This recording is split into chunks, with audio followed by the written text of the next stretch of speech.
First, we had done all about the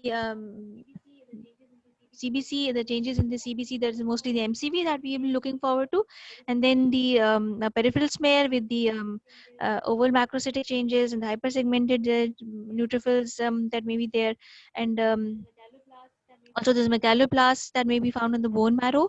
And then regarding this laboratory test, we've gone into detail about the serum cobalamin levels. That is the value of 148 picomole per liter, or the 200 which is also in like different values as different labs reported either in picomoles per liter or nanograms per liter. So it could be either 148 picomoles per liter or 200 nanograms per liter. And this is done using the enzyme linked immunosorbent assay, the ELISA method. In patients with megaloblastic anemia due to cobalamin deficiency, the level is usually less than 100. So less than 100 nanograms per liter. So if you have a 200, if you take a 200 nanogram per liter range, then values less than 100 would be specific for cobalamin deficiency. But the values from 100 to 200 would then be the gray zone where we need to correlate with the clinical condition. In general, the more severe the deficiency, the lower the cobalamin levels, and patients with the spinal cord damage due to deficiency, the levels are very low even in the absence of anemia. So, false normal levels have been described with some of the assays in patients with intrinsic factor antibodies in serum. So, the only so basically, cobalamin levels would correlate with the cobalamin deficiency. But if there are some patients with intrinsic factor like pernicious anemia patients, the some normal levels, false normal levels, have been described um, in these patients. Values of so the only like sort of a pitfall for this is that false normal values have been described in some patients with pernicious anemia, those with intrinsic factor antibodies in the serum. And values of between 100 and 200 are regarded as borderline. So less than 100 we had gone earlier as like they are suggestive of cobalamin deficiency, and between 100 to 200 are borderline. The 100 to 200, that is nanogram per liter, and they may occur, for instance, in they may be because of here we come into those conditions that may cause deficiency states like in pregnancy, and combined B12 folate deficiency, and in patients with mutations of the transcobalamin 1, that is the holotranscobalamin receptors. So they are also found in patients with the vegetarian diet, and also other causes of mild cobalamin. So in mild cobalamin deficiency cases, that is those patients who have those sort of risk factors for cobalamin deficiency, the mild cobalamin deficiency can occur in patients, not just in like with patients who are on certain sort of drugs, like the metformins and anticonvulsants and oral contraceptive pills and protein pump inhibitors, and also in patients with um, gastric causes like simple atrophic gastritis, which is due to food cobalamin malabsorption occurring in the presence of alcoholism, and H. pylori infection, and other um, sort of autoimmune conditions like Sjogren's and systemic sclerosis. So, in all those conditions where there's simple atrophic gastritis, or there is some sort of chronic pancreatitis due to Zollinger-Ellison syndrome, and so in causes with the mild borderline sort of a cobalamin deficiency, there could be the range could be in the 100 to 200 range, where a lot of other factors could confound the cobalamin absorption.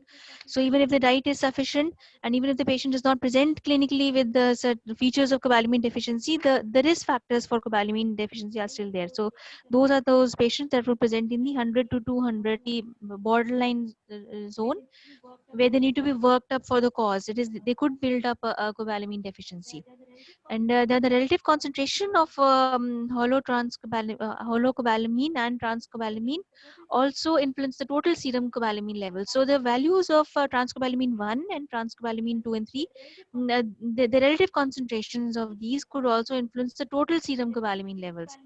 And the raised serum cobalamin levels, if not due to recent therapy, are usually due to a rise in cobalamin, or to liver or renal disease, which increases the saturation of uh, holocobalamin and transcobalamin. Just like a brief summary of what can we have regarding the false normal or increase in the false low values for B12. So in patients, since about for 70 to 90% of patients, they will have heptocorrin bound functionally inert sort of a B12. And heptocorrin is the form of I think there's some reference here as to the forms of cobalamin that are present. That is, the transcobalamin is the transporter form, and the heptocorrin form of cobalamin is the one that is responsible for the mucosal absorption.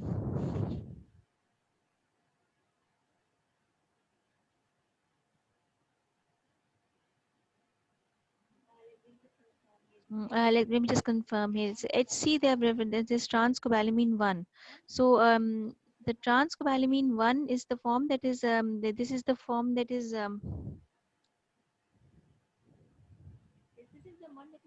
yes, this is the one that is important for the absorption, and the other the transcobalamin 2 and 3, they are those forms that are responsible for the transport in the serum. So basically they could be the deficiency, the relative sort of levels of the transcobalamin 1, 2 and 3, they could also affect the total transcobalamin levels. So if the in patients with who have those heptocorrin excess, mostly patients with the um, proliferative neoplasms, and those with chronic liver disease. In those patients, the B12 deficiency could be due to there could be a sort of a false deficiency of B12 due to excess of heptocorrin. So basically, the transporter is in excess, and this gives a false sort of a value of a B12 deficiency. So because one of the because the most of it is bound to its that is the we had gone through this earlier also, that is the bound basically the bound form is the one that is the transcobalamin 1, that form, this which is functionally inert, most of it is bound to that form. So when in case of patients with myeloproliferative neoplasms, when the transcobalamin 1 level is raised, this one is the inactive and the functionally inert form. So if the transcobalamin 1 is elevated in patients with myeloproliferative neoplasms or in patients with chronic liver disease, then this would actually bind most of the B12, and the active form of B12, which is measured as by the most of the counters is or by the chemiluminescence immunosorbent linked and ELISA assay methods, those actually measure the active form of cobalamin. So they would then give a false value of B12 deficiency. So I think this is what they're trying to say, that in cases with myeloproliferative neoplasms, the transcobalamin 1 is in excess, so heptocorrin is in excess, and that is then a functionally inert form. So by B12 bound with the heptocorrin 1 would be functionally inert, and it would not participate in those basically assays which are used for detection of B12. And also if transcobalamin is in itself deficient, so if either there is a heptocorrin excess, so the functionally inert form is in excess, so then also B12 would be bound. And if also transcobalamin is deficient, then also the functionally active form of transcobalamin would not be bound to the B12. So then also the B12 levels would be false normal, or they could be increased in the serum. Then functional B12 deficiency can also occur due to, as we had discussed earlier, due to nitrous oxide exposure. So this could also cause the functional B12 deficiency. That is the B12 levels in the serum may be nor may be low, maybe uh, that is clinically it is B12 deficiency, but the levels of B12 come out to be normal or raised. So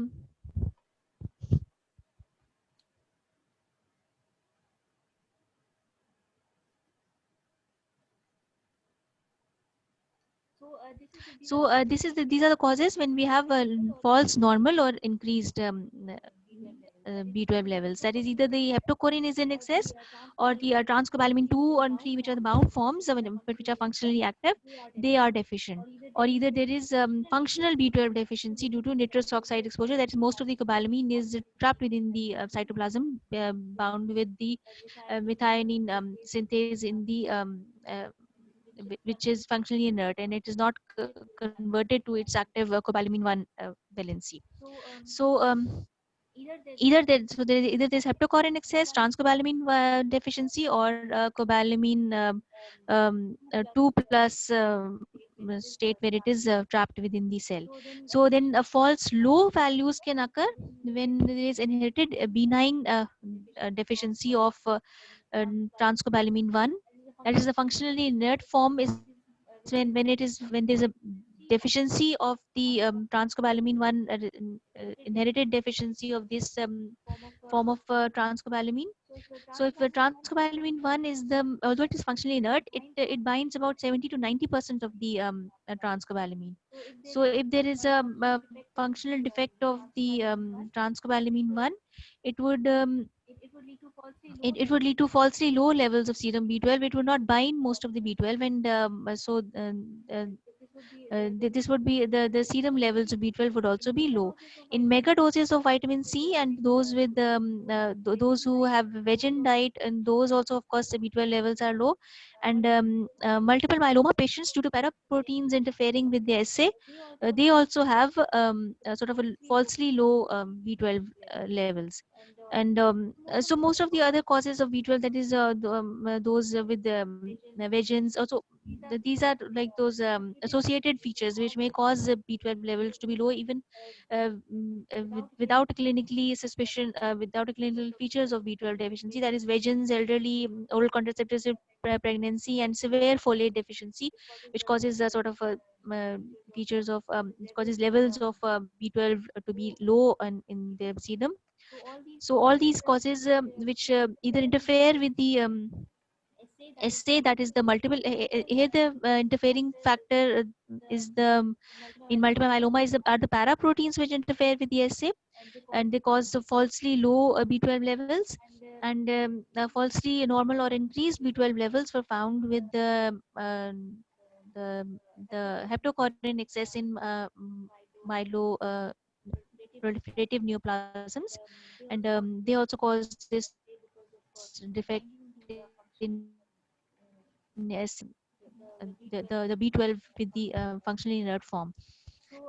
So basically all these levels, the variable in the various concentrations of holocobalamin and transcobalamin can then affect the level of serum transcobalamin.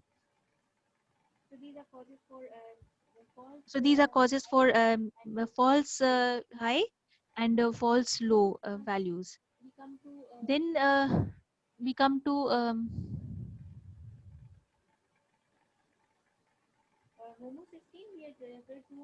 homocysteine. We had referred to homocysteine earlier as well. That homocysteine, its value can be raised not just in B12, but also in B6 and folate deficiency also.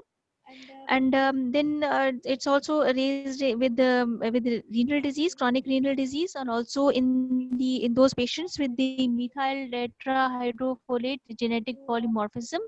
So not only in those not only for, it is not specific for B12 deficiency, so it can also occur with the B6 and folate deficiency also, and also in patients with chronic liver disease, and also those patients with the genetic polymorphism in the methyl tetrahydrofolate, that is the C677 T assay, that is the genetic polymorphism, the much famous polymorphism that causes methyl tetrahydrofolate reductase uh, deficiency.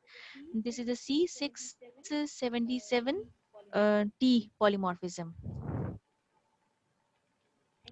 And also in hypothyroidism, they have also mentioned this hypothyroidism here, that hypothyroidism, and also of course with increasing age, homocysteine levels can increase with age, with with alcoholic intake, and even those with smoking. So in alcohol, those who have habits of alcoholism, smoking, and coffee intake, and those, and also with aging, even simple aging can also increase sort of homocysteine levels. And the value, normal homocysteine level is between 5 to 15 micromole per liter. So, and values more than 15 are may show not just B12 deficiency, but also B6, folate, and deficiency, and also age, alcohol, and smoking can also lead to this sort of increase in folate levels. Along with this, oral contraceptive pills and steroids, and this methyl tetrahydrofolate reductase polymorphism of the C677T polymorphism can also lead to falsely raised homocysteine levels. And then these levels of these raised homocysteine levels may also be low in cases with folate supplementation. If folate supplementation is taken, then the value may not correlate very much with the cobalamin deficiency. Even though cobalamin deficiency is there, if folate is taken, then the homocysteine values may become falsely normal or low. So even these homocysteine values, there are causes even for homocysteine values to be raised or decreased. And also one another thing that they've mentioned here is that a major drawback is not just in the variables that can increase or decrease the value of homocysteine, but also in the there are certain pre-analytical variables also. There are many analytical variables. These were the pre-analytical ones, basically in the person himself, that not just B12 is specific for the raised homocysteine level, but B6, folate, and all those age, alcoholism, and all the other causes can also lead to falsely high homocysteine levels. But also in patients with but also in the analytical component of homocysteine, there could be difficulty in processing and some in collecting and processing the sample. That is, for collection needs to be kept on ice and then centrifuged and removed from the red cells within 2 hours of collection. So this is regarding the analytical variables that may be there. So not just pre-analytical, but analytical variables of homocysteine may also be there regarding the processing and sampling collection technique. So for methyl, so this is for homocysteine. First, we had variables for serum cobalamin levels, and we discussed all those variables that affect the various components of cobalamin. That's transcobalamin 1, 2, and 3. They could affect the level of cobalamin. And then and also, of course, low levels could also occur with the combined folate deficiency or severe folate deficiency, and also with the in patients with the who take mega doses of vitamin C, and also in patients with oral contraceptive pills in pregnancy. Then with homocysteine, we have variables with there's chronic renal failure and patients with age and alcoholism and smoking who have those falsely raised homocysteine levels. Then with methyl malonic acid, there are also variables that can lead to fluctuation in values. The normal value for methyl malonic acid they have mentioned is that values should be less than 0.75 micromoles. So we had 15 micromoles per liter for we had 15 micromoles per liter for the homocysteine, and for methyl malonic acid there is 0.75 micromole per liter. So values greater than 0.75 micromole per liter are characteristic of can occur in B12 deficiency, but also here also there are a lot of variables not just in the pre-analytical component, but also in the analytical component, because they have mentioned here that in the pre-analytical they will be falsely elevated in subjects with just like in homocysteine also renal disease were there. So renal disease can also raise methylmalonic acid levels, and specific for methylmalonic acid is the small bowel bacterial overgrowth and hemoconcentration. So a small bowel bacterial overgrowth can also, because we had found earlier that the bacterial overgrowth in the small intestine can also cause spurious elevation of serum methylmalonic acid. So methylmalonic acid may be spuriously elevated in patients with small bowel bacterial overgrowth. And also, if there is hemoconcentration, if in patients who are dehydrated, perhaps they may also have elevated methylmalonic acid. So, renal disease, small bowel concentration, and small bowel bacterial overgrowth and hemoconcentration. And also, if the methionine intake in the diet is high, as we mentioned, if the red meat and uh, the egg yolks and fish, if they are very high in diet, so then even the melanic acid level may be high. And the value for this is normally between 0.27 to 0.75, and it is will be raised more than 0.75 micromole per liter in patients with B12 deficiency.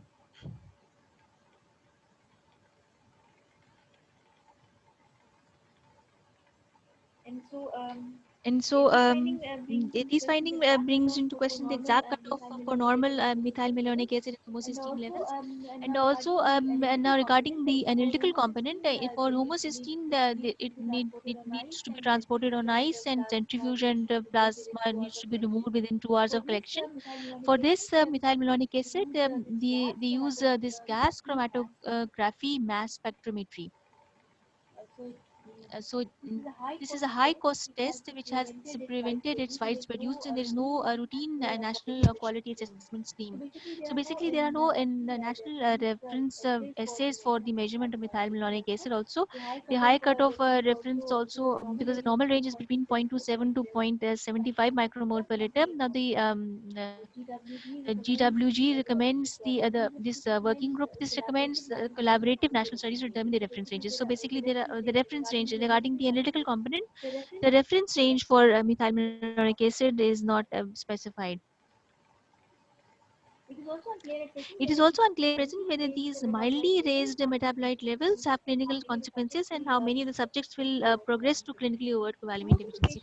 So most of the patients who have these mildly elevated methylmalonic acid and homocysteine levels, that is, they are those patients who are in the basically risk factor. They have risk factors for cobalamin deficiency. That is, they may be taking, they may have pregnancies, or they have oral contraceptive pills, and or they are basically elderly with alcoholic intakes, and smoking related changes in diet, and renal failure has set in. So all these sort of causes have which have led to the methylmalonic acid and homocysteine to be raised. They are basically they may be precursors to basically clinically overt cobalamin deficiency. So when cobalamin supplies to the cell are suboptimal, there may be preferential use of methylcobalamin for methionine synthase compared with the adenosyl cobalamin for methylmalonic acid metabolism. And urinary methylmalonic acid excretion may also be used to screen for cobalamin deficiency, but there is also increase in acidic aminoacidic urea in Fanconi syndrome. So there's also Fanconi syndrome that has amino acid urea. So this is only reason why urinary malonic acid excretion is not as a standard test for this. Um, Homocysteine can exist in plasma as a single nuclear molecule and as two molecules linked together. That is, it could be either a homocysteine or it could be a homocysteine cysteine disulfide form. And this serum homocysteine level are raised in both early cobalamin and folate deficiency, but they may be raised in both the conditions, or in one condition also, in chronic renal disease, as we have suggested, also in pyridoxine, that is B6 deficiency.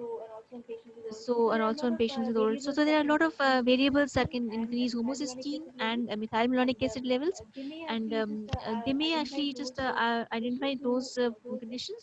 So those patients basically who may go on to develop a subsequent cobalamin deficiency. So now regarding these levels, we need to go just this methylmalonic acid, although it is specific, although it is quite like uh, it is raised in the cobalamin deficiency, but it is they have not they have just mentioned that there's high cost of the test, and so it is not routinely done in most labs, even in Britain. So holotrans cobalamin, the active fraction of plasma cobalamin, it may be more specific than serum cobalamin levels, and an immunoassay for this fraction is now available. So serum cobalamin was like a whole was a total cobalamin level that measured all the cobalamin levels. So if the holotrans cobalamin is the heptocorrin, that is trans cobalamin 1 was in excess, then this could have led to false normal or increased B12 levels, and if there was a heptocorrin deficiency, then this would have led to a false low cobalamin levels. So heptocorrin, which is the inactive basically a form, so its increase and decrease could affect the total serum B12 levels. But if we concentrated only on the active fraction of plasma cobalamin, that is holotrans cobalamin, so its immunoassay could be more specific for the B12 deficiency. In clinical research, the holotranscobalamin assay performs better than serum cobalamin in assessing a deficiency based on methylmalonic acid and red cell cobalamin levels. However, arguments have been raised against accepting this, given that even methylmalonic acid or red cell cobalamin may not be regarded as gold standard test for determining deficiency. Despite this, the assay has a smaller gray zone. And because the serum cobalamin assay had a very range high, basically gray zone, that is less than 100 was suggestive of B12 deficiency, but there was a wide range of between 100 and 200 that was regarded as borderline. So with this holotranscobalamin level, the range has actually been narrowed down. The expected value in a normal individual is between 35 to 171 picomole per liter. So the value of cobalamin that we had been referring to was was also in picomole per liter, that is 148 picomole per liter. And holotranscobalamin is then 35 to 171 picomole per liter.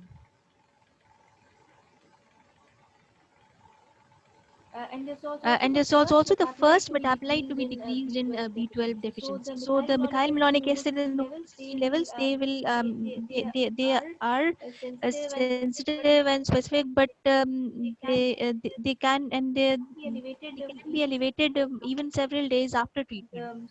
And so they are not the first, basically the levels to be affected because of deficiency or because of supplementation. So because these are the substrates that are accumulating, and as the B12 supplementation happens, the substrate level uh, would show changes only after some time. So whereas the holotranscobalamin level is the one that will be the first metabolite to be decreased in B12 deficiency, and this is the functionally active form of transcobalamin. And the transcobalamin saturation is also between about 5 to 20%. That is about uh, 10 to 30% of this B12 is bound to this which is transcobalamin and is the functionally active form. Rest of most of the transcobalamin, 70 to 90%, is bound to heptocorrin. So this is regarding the background for holotranscobalamin. Now levels of 35 to 171 picomole per liter have been recorded for healthy individuals, and lower and upper reference intervals for plasma holotranscobalamin range from 19 to 42. So this normal range, but levels between 19 to 42 picomole per liter, and could be the lower range. So values less than 35 or like less than even 42 could between 19 to 42 could also be referred to as the lower range for scopolamine. A recent multi-center study suggested a cutoff point of 32. So there's a very low cutoff.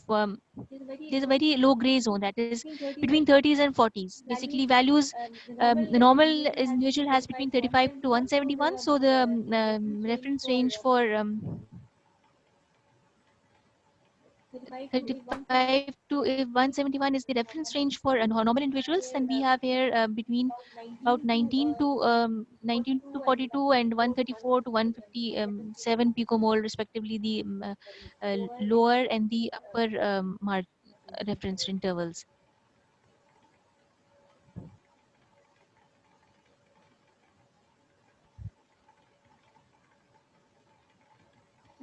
So further studies are needed to evaluate the clinical utility of holotranscobalamin in assessing cobalamin deficiency in a routine high output laboratory testing. So again, these levels, because they are seldom done, they should be done only in certain reference centers where they are compared with other laboratory testing results also. And so internal controls have been laid down and may cut down the percentage of indeterminate results, particularly in patients over the age of 65 years. This is the added advantage. There is the added advantage of use in pregnancy and in patients with oral contraceptive, as hollow transcobalamin fraction of cobalamin does not seem to be subject to the physiological drop seen in total transcobalamin levels over the course of pregnancy. So this is just one of the plus points of doing the hollow transcobalamin levels, that it can be done even in pregnancy and those who are on oral contraceptive pills, because this level does not is not subject to this physiological drop that is seen in total transcobalamin level over the course of pregnancy. Given that samples for holotranscobalamin analysis do not need any special pre-analytical preparations and can be stored for batch analysis, it appears to be a strong candidate for.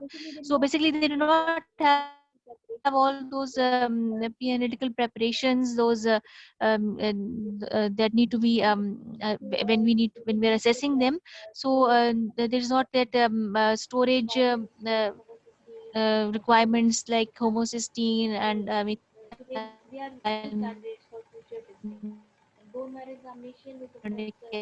acid and also this clinical picture is unclear based on laboratory tests alone. However, some cobalamin deficient patients have no overt hematological manifestations, and the value of bone marrow examination in this context is unknown. So with iron deficiency, we